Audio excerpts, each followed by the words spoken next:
ট্রাম্পের শুল্ক যুদ্ধের ফল ভোগ করছেন খোদ মার্কিন কৃষকরাই। সবচেয়ে বড় রপ্তানি বাজার বন্ধ হয়ে যাওয়ায় অনিশ্চয়তার মুখোমুখি দেশটির সয়াবিন চাষিরা।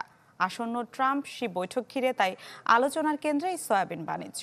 চড়া মার্কিন শুল্ক থেকে রেহাই পেতে এই বৈঠকে বেইজিংয়ের ট্রাম্প কার্ড হতে পারে বিরল খনিজ।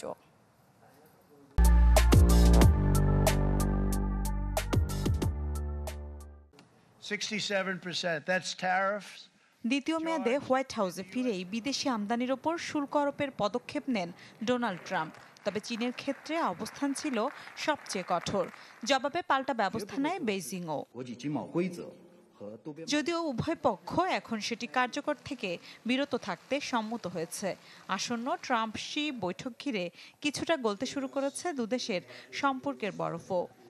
This was the fifth meeting that I've had with my Chinese counterpart, the vice premier. দুই নেতার সাথে দেখা করার জন্য একটি গুরুত্বপূর্ণ কাঠামোতে পৌঁছেছি, যা ট্রাম্প ও শি দক্ষিণ কোরিয়ায় বিস্তারিতভাবে আলোচনা করবেন। চীনের সাথে শুল্ক বিরোধী যে চুক্তি হয়েছে তার মেয়াদ 10 নভেম্বরের পর ফের বাড়বে। বলা হচ্ছে কূটনৈতিক আলোচনার বাইরেও 5-7 ধাপ বেশ এগিয়ে নিয়েছে বেইজিং, যাতে ট্রাম্প কার্ড হয়ে উঠেছে আলোচিত সয়াবিন বাণিজ্য।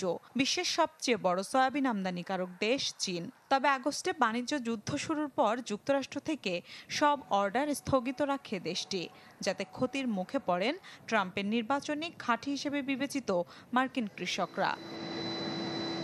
আলোচনার কেন্দ্রে রয়েছে চীনের বিরল খনিজ। অপরিহার্য এসব উপাদান দীর্ঘদিন ধরে ওয়াশিংটনের বিরুদ্ধে কৌশলগত অস্ত্র হিসেবে ব্যবহার করছে বেইজিং। যুক্তরাষ্ট্রের রপ্তানি বন্ধ করে দেয়ায় এরই মধ্যে হুমকির মুখে পড়েছে দেশটির ইলেকট্রনিক যানবাহন, সেমিকন্ডাক্টর এবং অস্ত্র উৎপাদন। বলা হচ্ছে চীনের এই কৌশল ট্রাম্পের শুল্ক নীতিতে অনেকটা বুমেরাং হয়ে ফেরত এসেছে। তাছাড়া বিরল খনিজ উপাদানের আন্তর্জাতিক বাজারে চীনের একচেটিয়া প্রাধান্যও চিড় ধরাতে চাইছেন ট্রাম্প।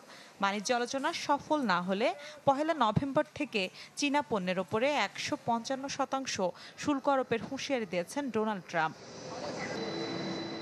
আসন্ন ট্রাম্প শি বৈঠককে গুরুত্বের সাথে দেখছেন বিশ্লেষকরা।